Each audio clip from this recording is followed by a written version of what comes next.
বিরাট মূল্যায়ন। যারা নিষ্কর্ম বসে থাকে, কর্মহীন হয়ে বসে থাকে, এদের কোনো মূল্যায়ন ইসলামে নেই।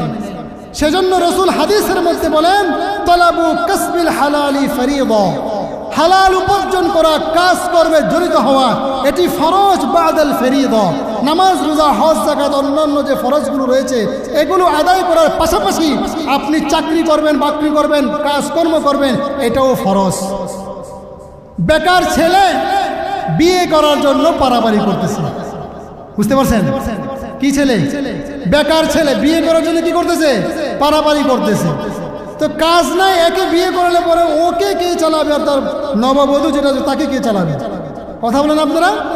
এরকম ছেলে কি বাবা মা বিয়ে করতে পারে? কাজ নাই, নিষ্কর্ম। ফলে কি দাঁড়ালো?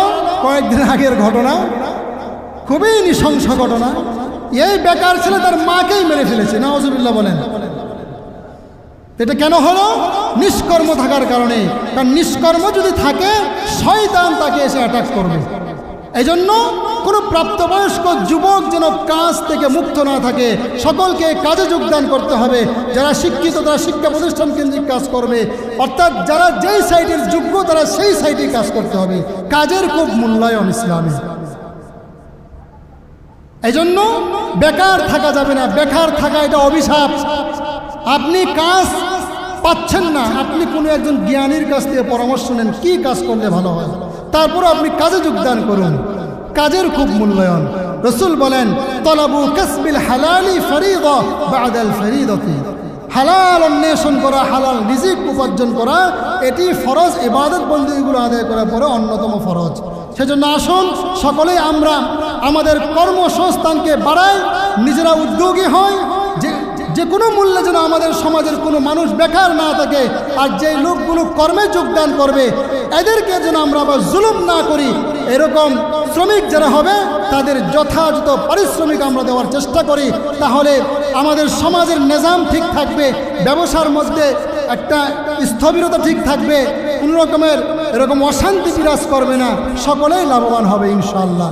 এই জন্য আজকের আলোচনার একেবারে শেষ প্রান্তে এসে বলবো, আমরা কোনো অবস্থাতেই যেন মালিক শ্রমিকের মধ্যে দ্বন্দ্ব না রাখি।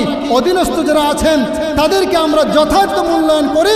মূল্যায়ন করলে পরে দেখবেন আপনার সার্ভিস আরও ভালো হয়ে যাচ্ছে, আপনার ইন্ডাস্ট্রিজের মধ্যে অনেক অনেক লাভবান হচ্ছেন। বিশেষভাবে আমি যদি বলেছিলাম, এদেশের হাজারো হাজারো নারী শ্রমিক রয়েছেন, এই নারী শ্রমিকদের উপরে যে জুলুম করা হয় এই জুলুমটা বন্ধ হওয়া চাই। একমত থাকলে বলতে হবে, কথা বলেন ঠিক কিনা? নারী শ্রমিকরা জুলুমের শিকার কিনা বলেন? জুলুমের শিকার কিনা বলেন?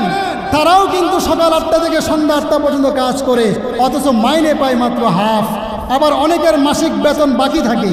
এগুলো ইসলাম এলাও করে না, এগুলো গুনাহের কাজ। এই ধরনের গুনাহের কাজ থেকে আসুন আমরা সকলে বিরত থাকার চেষ্টা করি। আল্লাহ রাব্বুল আলামিন আমাদেরকে সেই তৌফিক দান করুন।